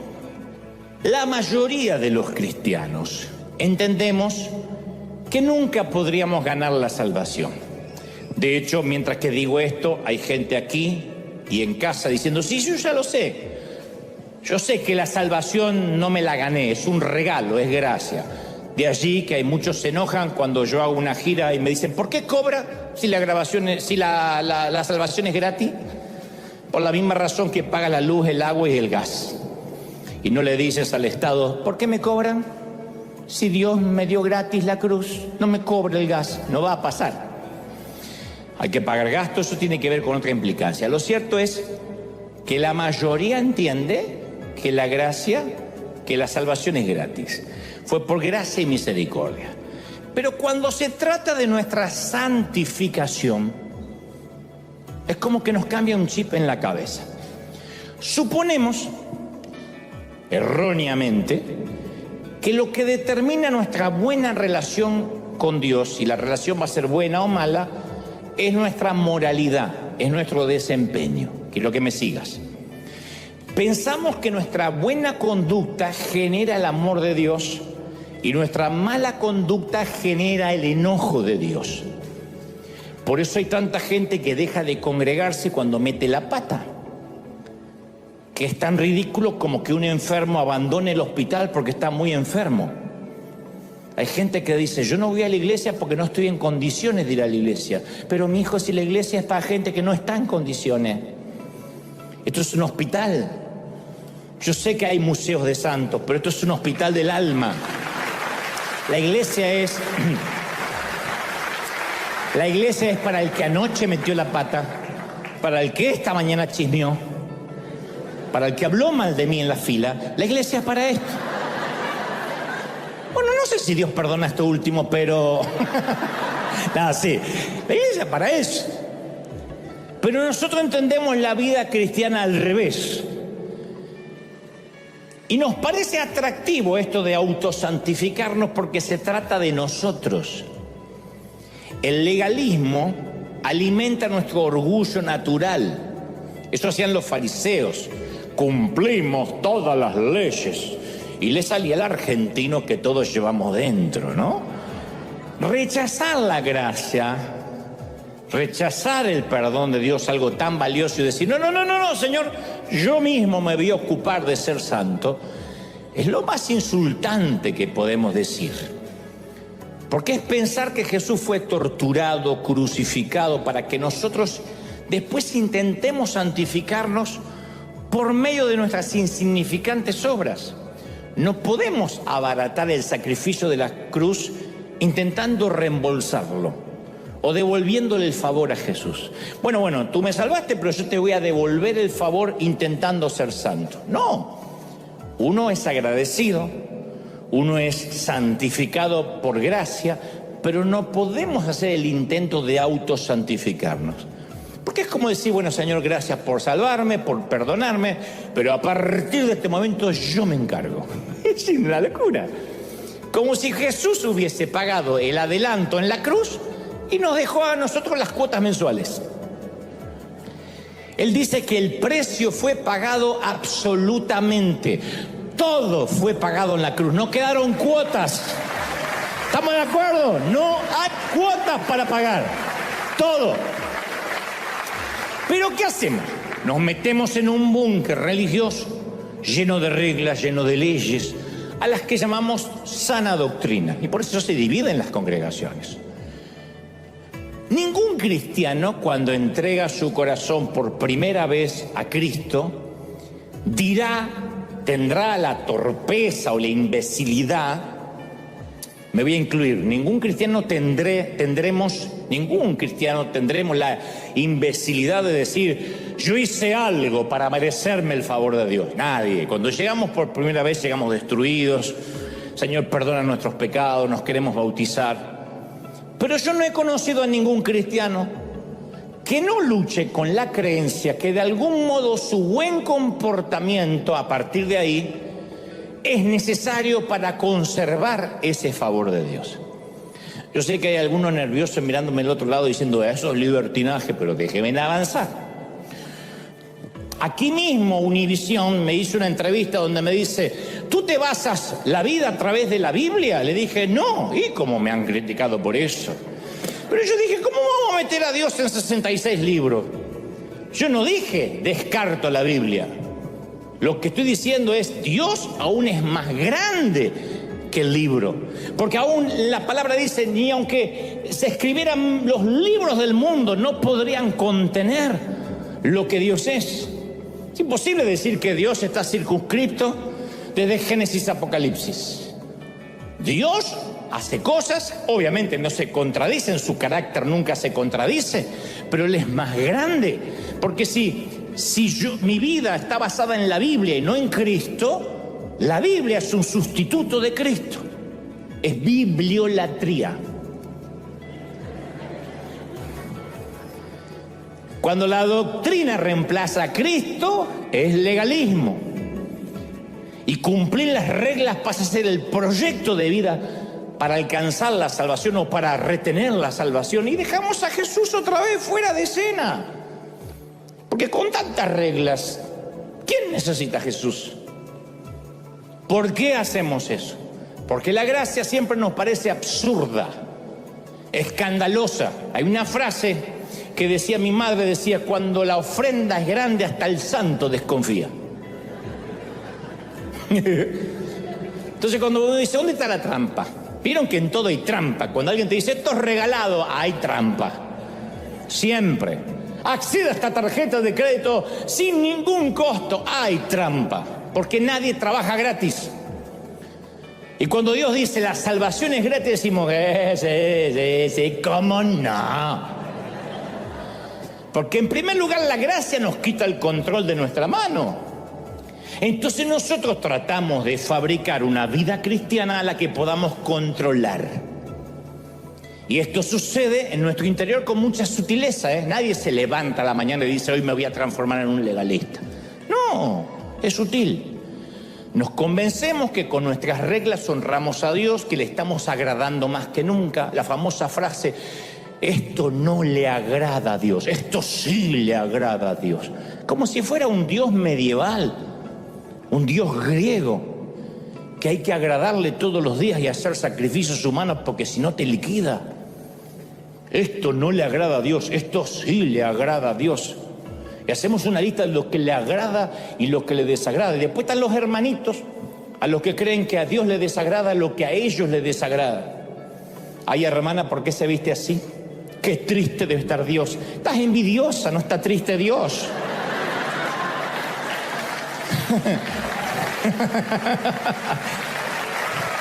Es así. Pero mientras tanto, demostremos que creemos más en nosotros mismos que en Jesús, vamos a ser unos idólatras. Porque a veces suponemos que nuestro servicio a Dios lo va a impresionar a tal punto que nos va a bendecir. Durante la pandemia me cansé de leer textos de gente. No entiendo cómo me enfermé de COVID si siempre lo serví. ¿Desde cuándo tu pago era salud a cambio de servir? Pero desde nuestros púlpitos, eso tenemos la culpa nosotros, los que enseñamos, porque por años desde nuestros púlpitos, en vez de enseñarle a la gente lo que Jesús ya hizo, le hemos enseñado a la gente lo que tiene que hacer para que Dios lo ame, para que Jesús lo ame. En vez de enfocarnos en lo que Cristo ya hizo en la cruz, le decimos, no, ahora usted tiene que cambiar de vida, tiene que empezar a dar fruto. Y a eso le agregamos, venga la reunión del miércoles, la del jueves, la de líderes, al encuentro, al preencuentro, al campamento, a la reunión de liberación de suegra, venga. Y diezme, y ofrende, y traiga las primicias. Cuando creemos que la bendición de Dios depende de lo bien que nos portamos, nos marchitamos. Nos quebramos bajo la pesada carga de la religión. Cuando la vida cristiana se trata de nosotros, de lo que podamos hacer, cómo lo hacemos, nuestro mundo se vuelve pequeñito, pigmeo, enano, asfixiante, nos achicamos y después terminamos haciendo una iglesita de 20 personas mirándonos a ver quién peca y quién cae en pecado para condenarnos. Algunos no se dan cuenta. Pero hasta cuando escriben en las redes me doy cuenta que perdieron la capacidad para bendecir. Lo peor que nos puede pasar, el peor síntoma de lo que es la metástasis del infierno, es cuando ya no podemos bendecir. Cuando lo primero que nos sale de nuestra reacción orgánica es la crítica. Cuando pierdes la capacidad de bendecir, no entendiste la gracia. Hay gente que no puede escribir nada positivo, no puede. Tú pones, se convirtieron tantas almas y pones, espero que le dure y no sea una emoción pasajera y se mueran en el infierno. No pueden bendecir, no pueden ver ni lo bueno. ¿Viste cuando conoces a alguien envidioso y le dices, vine de vacaciones o me voy de vacaciones? Bueno, espero que no tengas un accidente en la ruta y se mueran todos quemados. Tú dices, ¿pero qué te pasó? El espero que les dure, espero que no sea una emoción, espero que no sea solo show. Es la gente que perdió la capacidad de bendecir. Y lo único que les sale de manera orgánica es la crítica. Porque hace tiempo se les apagó la lámpara y no lo saben. Hace tiempo que perdieron la unción, si es que la tuvieron y no lo saben. Es que llevar sobre sus propios hombros la carga de conservar la salvación conduce a la esclavitud, a la frustración, al enojo, nunca a la liberación. Muéstrame a alguien legalista o a un líder legalista y te voy a mostrar a un líder cuyos hijos, te aseguro, no se congregan, cuya familia está dividida. Porque el legalismo hace eso, corroe por dentro. Cuando ves a alguien que castiga, y pregunta, ¿y sus hijos? Sus hijos están perdidos, porque ven la doble moral. Ven que el padre trabaja de castigador, pero en casa a lo mejor es un pusilánime. Y eso es devastador, eso es triste, porque no se vive en libertad. Entonces, cuando tratamos de agradar a Dios, sentimos que Dios nos ama porque obedecemos, que todo depende de nosotros. Pero cuando viene la brisa fresca de la libertad del Evangelio, nos dice que Dios nos amó antes que obedezcamos. Dios ya nos amó. ¿Alguien lo puede comprender de verdad? ¿Sí o no? La religión nos dice que Dios nos amará si somos santos. El Evangelio verdadero nos dice que Dios nos hará santos porque nos ama. No, yo tengo que ser santo para que me ame. No, yo te haré santo a través de mi Hijo, dice Dios. La sangre te dará borrón y cuenta nueva porque te amo. El Padre corre hacia el Hijo pródigo. ¿Alguien lo recibe, sí o no? Ahora, esto no es un mensaje para la gente de allá. Tú eres un legalista, yo soy un legalista. Y necesitamos que el verdadero Evangelio aplaste eso en nuestra vida. Y el antídoto contra el pecado no es más doctrina. El antídoto contra el pecado, si alguien dice, ¿cómo hago para no pecar? Es una comprensión más profunda de lo que significa la gracia de Dios. Dios odia el legalismo. La gracia arriesga su reputación al comer con pecadores. Sacrifica su agenda por estar con la gente que sufre. No se distrae con la doctrina y se olvida de la gente. Jesús se juntó con lo que hoy equivaldría a proxenetas, prostitutas, narcos, travestis, aborteros, drogadictos.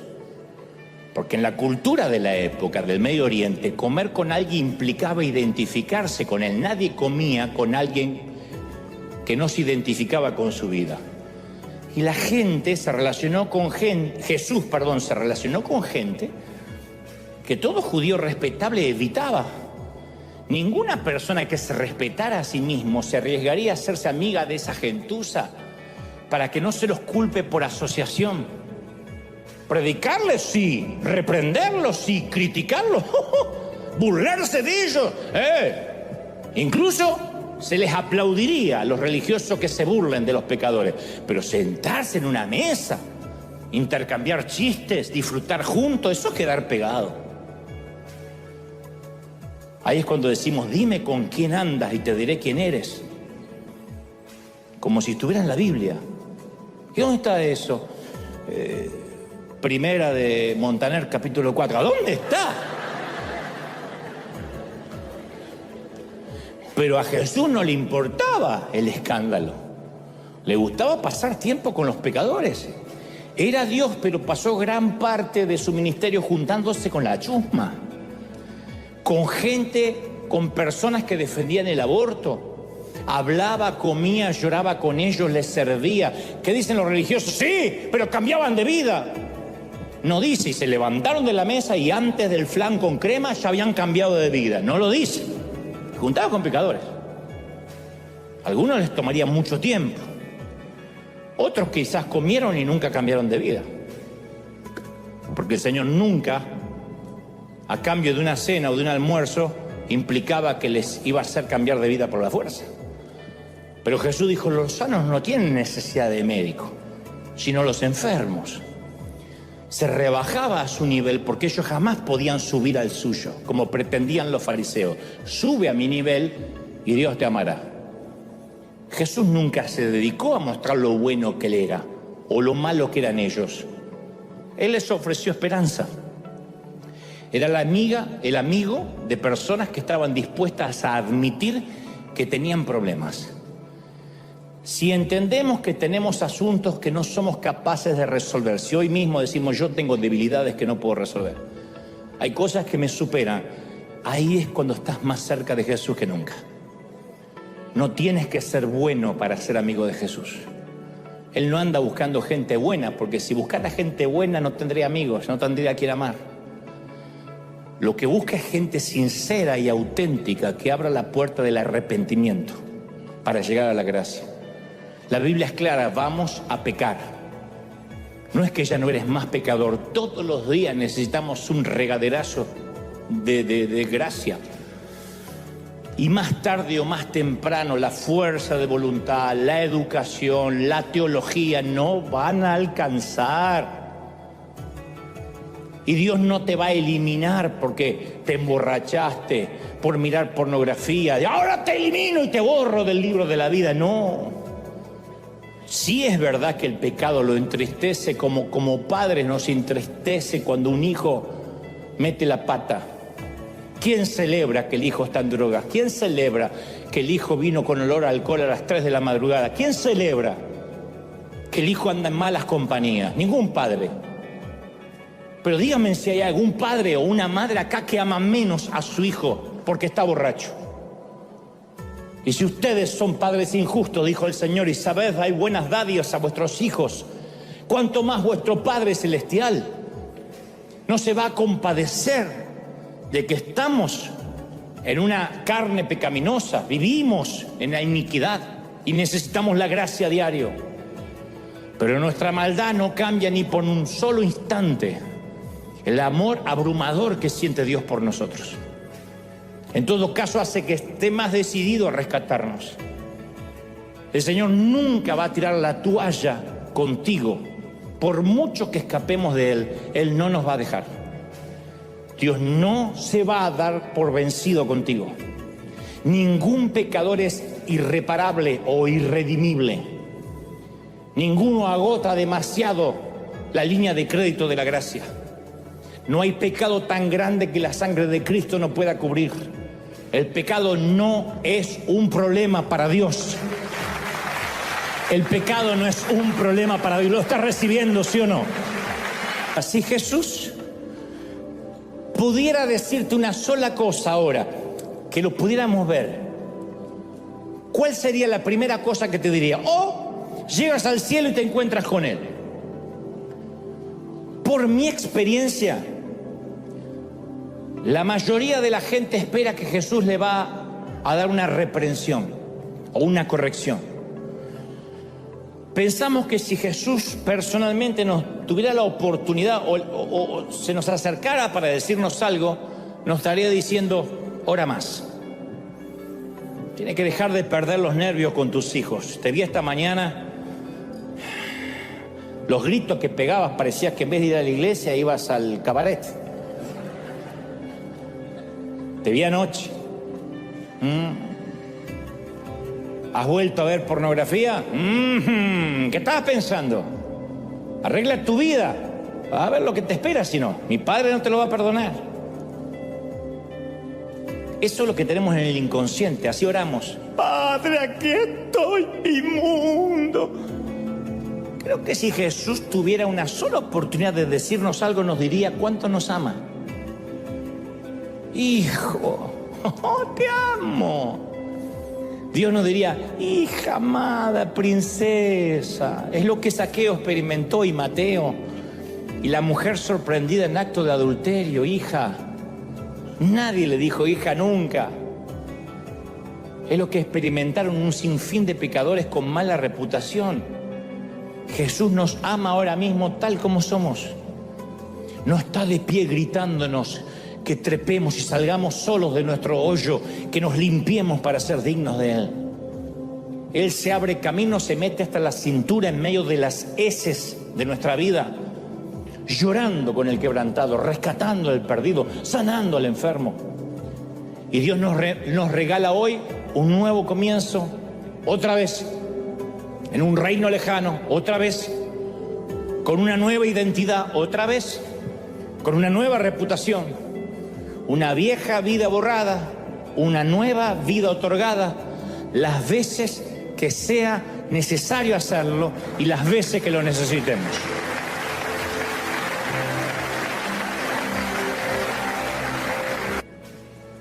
Cuando nos entregamos a Cristo, después suponemos y especulamos que la salvación es un regalo, lo entendemos, pero que lo que nos mantiene salvos es nuestro esfuerzo. Y nunca fuiste menos salvo de la primera vez que Dios te salvó. Aunque peques, aunque te equivoques, nunca fuiste menos amado que la primera vez que Dios te amó. El Señor no ama con el amor que nosotros podemos amar, el amor eros, erótico, el amor fíleo, el amor que uno puede tener por un familiar, que a veces quieres besar a la suegra y otras veces quieres ahorcarla. Aún con nuestros hijos. Hay días que decimos, ¡ay, Señor, me saca de la casilla, me hace acordar al Padre! Bueno, esa variación de amor no las tiene Dios. Él nos ama con un amor que no podemos entender ni vamos a comprender nunca, que no cambia. Se le derrite el corazón cada vez que te ve. Independiente, ¿a que lo entristece el pecado? Claro, pero nunca vas a ser menos amado que la primera vez que te amó. Y ese esfuerzo humano por querer ser santo nos lleva al orgullo, porque cuando triunfamos decimos que yo soy santo, tengo la doctrina. Y cuando fracasamos nos frustramos y ni queremos orar ni queremos venir a la iglesia, porque cuando inconscientemente uno se quiere adueñar de la gloria de la salvación, también inconscientemente nos adueñamos de los fracasos. Muéstrame a alguien que porque pecó lo primero que deja es la iglesia, y yo te voy a mostrar a alguien que cuando intentaba ser santo estaba lleno de orgullo. Porque si la salvación él no se la mereció, tampoco el fracaso tiene que ser como, ¡ay, fracasé! Siempre hemos fracasado, estamos destituidos de la gloria de Dios y por su gracia nos hizo hijos de Dios y recibimos el espíritu de adopción. ¿Estamos de acuerdo, sí o no? Entonces a veces, en vez de descansar en Jesús, que dijo, mi yugo es fácil, mi carga es liviana, nos esclavizamos en la religión.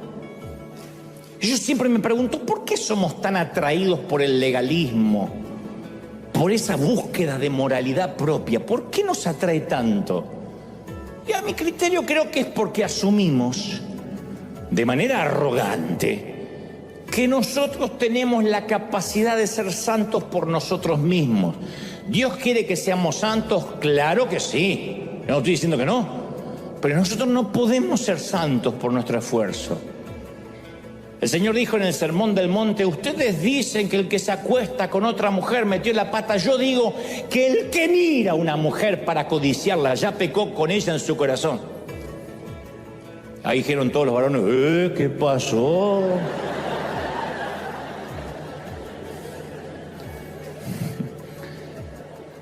Si tu ojo te es ocasión de caer, arráncatelo. Preferible entrar tuerto que con los dos ojos irte al infierno. Y algunos decían, sí, me voy a arrancar, pero con el otro también me voy a mirar. Bueno, como Jesús le está diciendo, ¿se dan cuenta? Se van a tener que arrancar los miembros.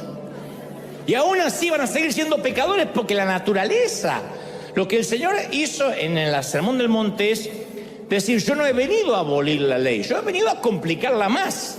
No he venido a decir, soy un Cristo liberal, soy el Dios hippie. No. Esto se va a poner peor. ¿Usted cree que con 613 leyes van a ser santos? No lo van a lograr. Si te hieren una mejilla, pon la otra. Y algunos lo tomamos literal. Lo que estaba diciendo el Señor, ven, es imposible humanamente agradar a Dios. Él dijo, sé perfecto como vuestro Padre es perfecto. Lo que les estaba diciendo, muchachos, muchachas, están fregados. Si no es por la gracia y por mi sangre, no lo van a poder lograr. La gracia nos hace santos. Pero a veces nosotros de manera orgullosa nos aferramos a un versículo bíblico que respalda nuestro conjunto de doctrinas para justificar nuestro legalismo. Y nuestras reglas se convierten en el salvador sustituto. Lo primero que hace el legalismo es generar una sensación de derecho. Eso es el legalismo, una sensación de derecho que nos convierte en personas quejumbrosas. Esto podemos verlo en la parábola del hijo pródigo. El hermano mayor, cuando se entera de la gracia de su padre que le otorga al hijo pródigo, que insisto, que había sido un canalla, en Lucas 15:29, le dice el hijo mayor al padre, Fíjate cuántos años te he servido sin desobedecer nunca tus órdenes. Y no me diste ni un cabrito para celebrar una fiesta con mis amigos. Y ahora llega este canalla, este granuja, este botarate bueno para nada, que despilfarró tu fortuna con prostitutas. Y tú mandas a matar en su honor el ternero más gordo. ¿De verdad? Yo ni una hamburguesa. Para el cumpleaños me diste pupusas. Hay una versión que dice eso. Y viene este y le das un asado argentino. ¿Qué está diciendo el hermano mayor? Me debes algo. Padre, me debes algo. Yo te serví.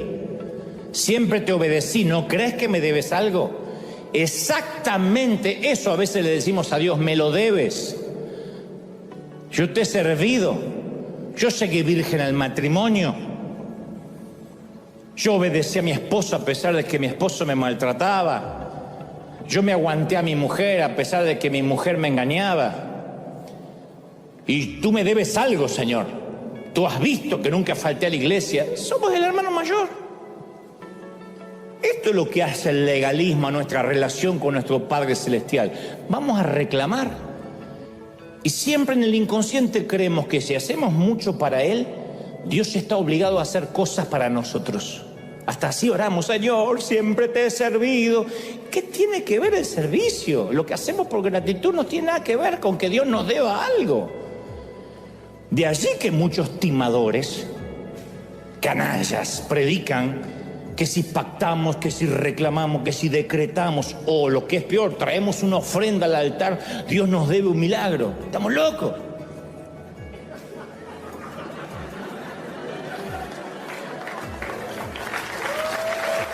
¿Cómo Dios nos va a deber un milagro? Voy a orar por los cánceres y los tumores, pero no veo el billetito en el altar. Dios me dice que no ore hasta que no haya... Por favor. No estoy hablando de nadie, estoy hablando del pecado en sí. Y más vale que Dios nos pague rápido, porque trajimos una gran ofrenda. Y si después Dios nos cumple con nuestras expectativas, nos alborotamos, nos ponemos iracundos, nos enojamos y vamos al mostrador del reclamo de clientes. Sí, yo compré un pacto, hice un reclamo al cielo, pacté, decreté, me empoderé y no pasó. ¿Dónde podrían devolverme el producto? No pasa así. Es gracia. El segundo resultado trágico del legalismo es que oscurece la bondad de las buenas noticias, oscurece el Evangelio. Porque hay millones de personas, tanto dentro como fuera de la iglesia, que creen que el mensaje del cristiano es: si te comportas bien, entonces puedes pertenecer aquí.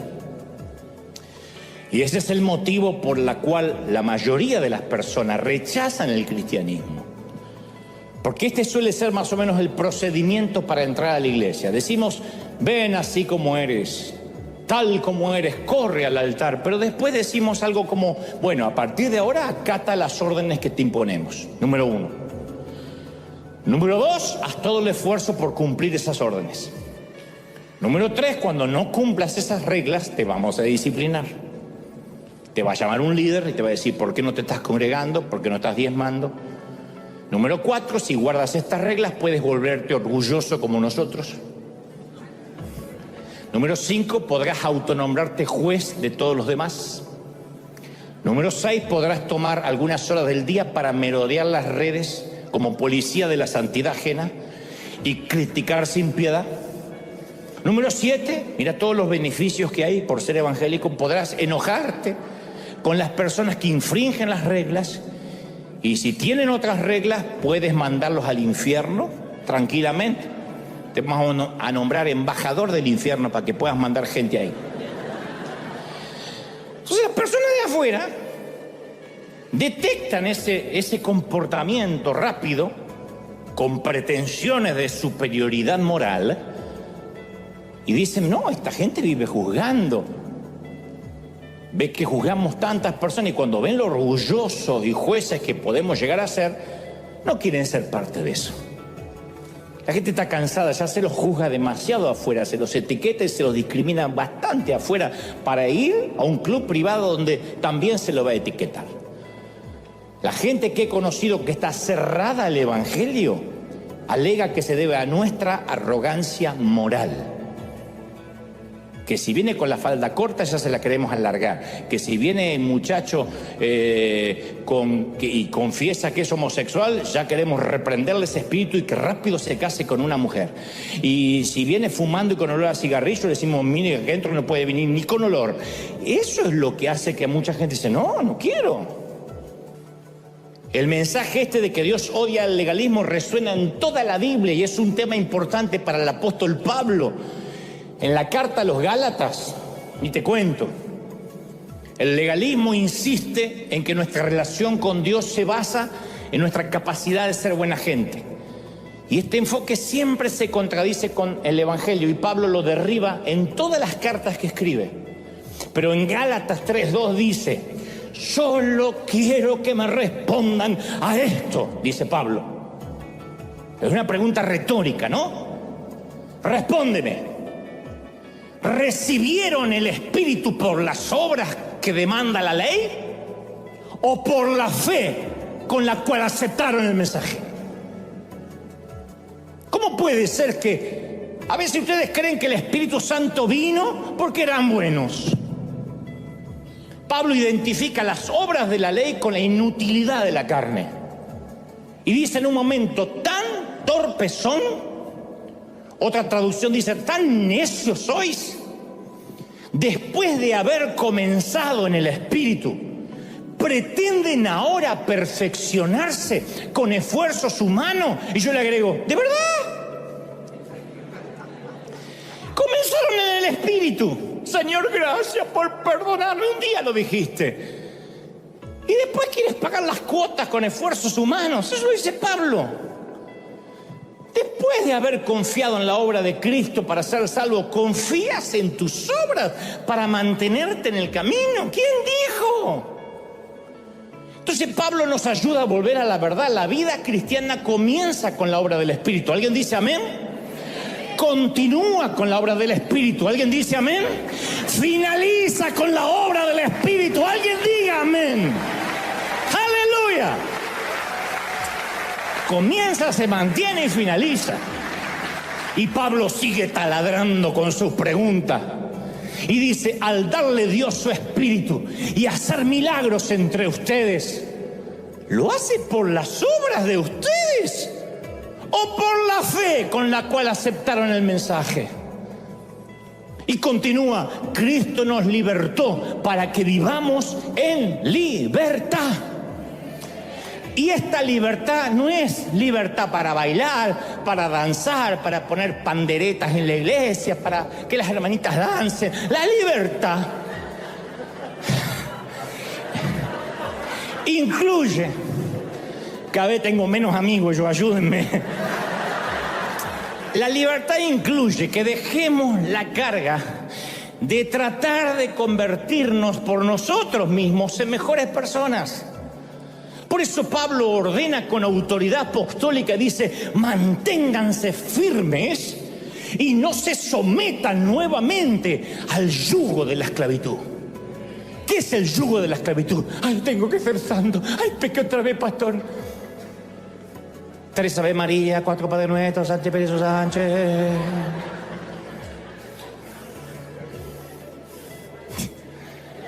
Adulteré, 4 Ave María, 5 Padre Nuestro. Maté a mi suegra, un Padre Nuestro.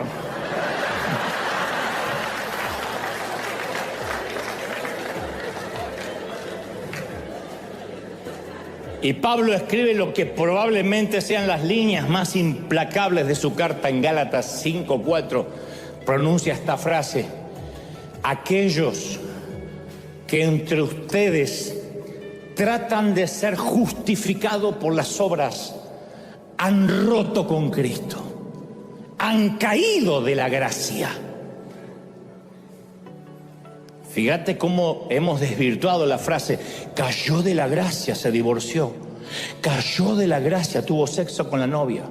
Cayó de la gracia, lo vi tomando cerveza que no era ni Corona ni Victoria, no eran santas.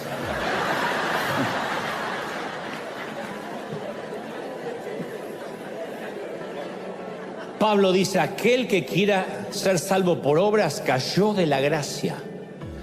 ¿No es interesante que este versículo Pablo describa la caída de la gracia no en términos de inmoralidad, sino en términos de legalismo, de creer que no necesitan la gracia?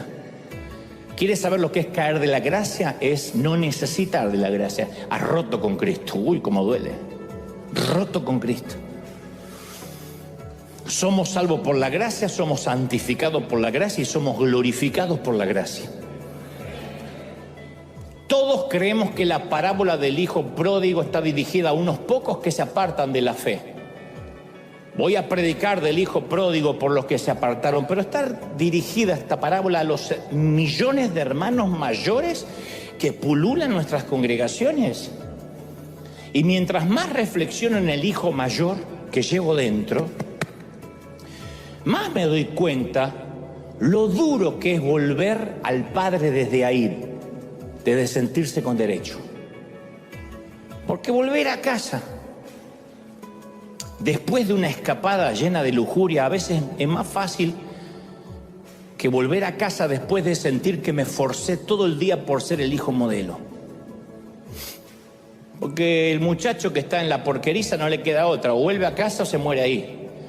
Pero el que se siente con derecho porque sirve a su padre y lo obedece, ese nunca va a estar cerca del corazón del padre. Es muy duro que ese hombre vuelva a los brazos de su padre, porque ya se cree que está ahí. Por eso los pecadores evitaban a los fariseos y viceversa. Porque los fariseos exigían que cumplieran un código de conducta antes de aceptarlos. Entonces, desde la superioridad del púlpito predicaban al pueblo normas de conducta que ellos eran incapaces de cumplir, además, marginaban a aquellos que necesitaban ayuda. Ahora, Jesús no hacía la vista gorda con el pecado. Decía, vete y no peques más. Pero no descartaba a los pecadores. Y la Biblia muestra que los pecadores se sentaban a la mesa con él, pasaban horas escuchándolo, hacían preguntas, reían, lloraban, quedaban cautivados por su compasión, emocionados. Jesús los dejaba pertenecer mucho antes de creer, mucho antes de guardar la doctrina. Una vieja vida borrada, una nueva vida otorgada. Y yo he tenido muchos encuentros con el legalismo en estos años, pero nunca pude encontrar en la Biblia una sola palabra acerca de la música rock, el largo de las faldas, el baile, los Simpsons. Es más, la prohibición absoluta de beber alcohol me pone al lado de Juan el Bautista, en lugar del lado de Jesús que transformó el agua en vino. Y no me digan, era otro vino, era Malbec argentino, dicen los teólogos. Porque Jesús, si hacía las cosas, las hacía bien. Pero siempre nos presentaban esas normas como parte del Evangelio. Y esa subcultura evangélica se enredaba con el mensaje. Y siempre yo tenía la sensación que si seguía ese código externo, era la forma que Dios me iba a amar, que iba a agradar a Dios. Me costó muchas pláticas con Jesús. Me costó mucho destilar el Evangelio, quitarle ese veneno, salir de esa subcultura, de ese sistema de creencia en el que crecí. Me costó mucho, muchas horas de oración. Y lo triste es que muchos de mis amigos se dieron por vencidos y no conectaron con Jesús, porque esas insignificancias de la iglesia les bloquearon el camino. Yo imagino que si un hombre necesitó gracia fue Pedro. Si un hombre necesitó entrar al programa de protección de testigos y obtener una nueva identidad, fue Pedro, de todos. Pedro hizo una confesión de que Jesús era el Cristo y Jesús le dijo, bendito eres, eso no te lo reveló ni carne ni sangre. Y Pedro se agrandó así como zapato de monja. Después Jesús dice, mira, tengo que ir a la cruz, y Pedro lo reprende. Y Jesús le dice, estás hablando de parte de Satanás. Y me imagino a Pedro diciendo, tienes razón, soy un fraude, metí la pata, me agarró Satanás, aquí está mi renuncia. Y Jesús diciendo, ¿estás loco? Acabo de invertir un discipulado en ti. No te voy a dejar ir. En el mar de Galilea, Pedro salta del bote y comienza a caminar sobre el agua hasta que deja de mirar al maestro y Jesús lo diagnostica hombre de poca fe. Pedro dice, ahora sí la fregué. Me hundí delante de él, soy un fraude. Acá está mi renuncia. ¿Estás loco? Dice Jesús. Acabo de invertir un milagro en ti. Tengo que poner la historia en la Biblia. ¿Cómo voy a aceptar tu renuncia? Pedro, después de tantos borrón y cuenta nueva, promete, ahora sí, gracias por lo que hiciste por mí. De ahora en adelante yo voy a cuidar mi santidad. Te lo voy a demostrar, me harté de fracasar, me harté. Voy a cuidar la sana doctrina, así que no importa lo que los demás hagan, yo nunca te dejaré. No lo pudo seguir ni una noche. Negó 3 veces a su mejor amigo. Y ahí dice Pedro, tenías razón, no puedo ser santo. Ahora es definitivo, renuncio, me voy a pescar. ¿Estás loco? Dice Jesús. Ahora menos que nunca, acabo de invertir un discipulado, un milagro, una resurrección en ti. Ahora más que nunca, borrón y cuenta nueva. Una vieja vida borrada, una nueva vida otorgada, las veces que haga falta borrarte. Las veces que haga falta bendecirte. ¿No es maravilloso? Las veces que haga falta. Hay gente que necesita reconciliarse con Jesús ahora. Y está en su hogar diciendo, Señor, yo me he apartado de ti, mis horas las he pasado consumiendo streaming. El pecado me ha abrumado. Pero el Espíritu Santo viene ahora y desde dentro te dice, corre el Padre. Vamos, salta a la cerca, corre, Padre. He pecado contra ti, contra el cielo.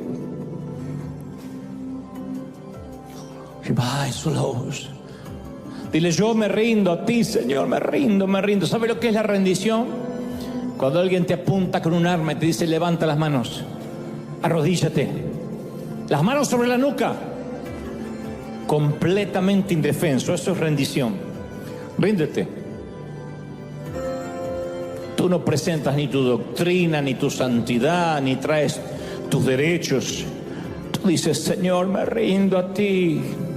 La vida, el enemigo ha hecho estragos con mi vida. ¿Será que me amas? Oh, sí, pequeño. Te amé de tal manera que aún antes de que me conocieras ya te amaba. Aún desde antes que fuese gestado en el vientre de tu madre yo te escogí.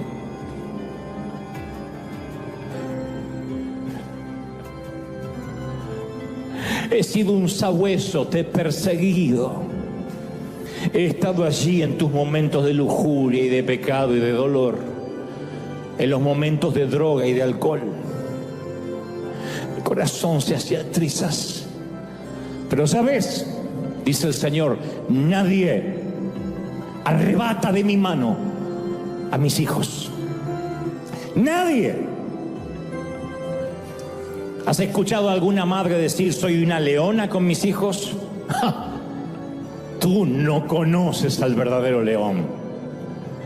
Nadie se mete con los hijos del león de Judá.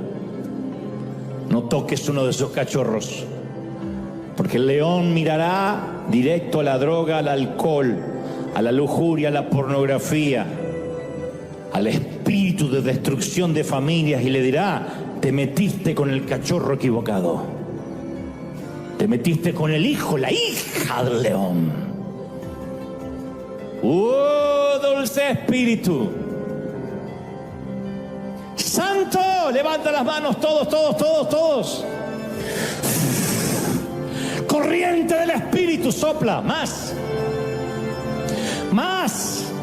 Los que tengan el bautismo del Espíritu intercedan ahora. La gloria de Dios lo llena todo.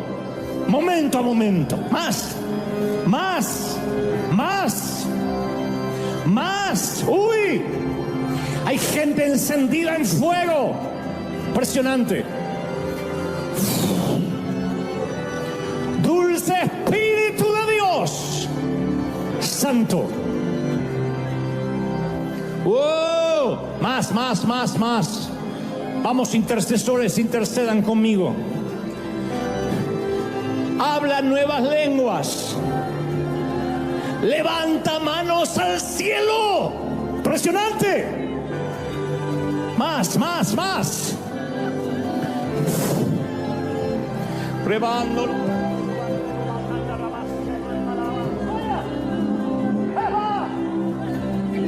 Todo a Cristo. Hay gente corriendo a los pies de Cristo ahora.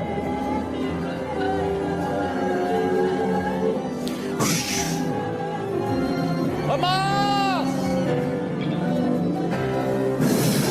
¡Impresionante!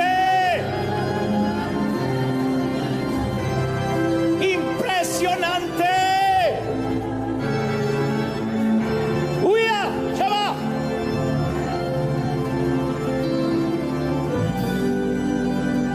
Hay vidas cambiadas. Donde está el Espíritu de Dios hay libertad.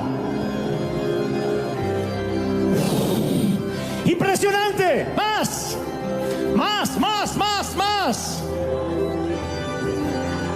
Donde está el Espíritu de Dios hay libertad.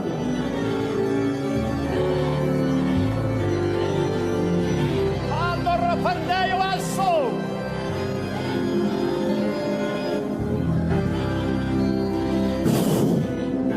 ¡Vamos!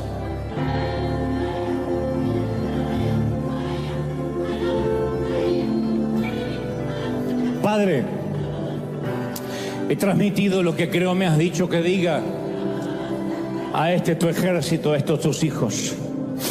Soy libre de la sangre de cada quien. Tu Espíritu Santo trae convicción. La gracia es abundante para todo.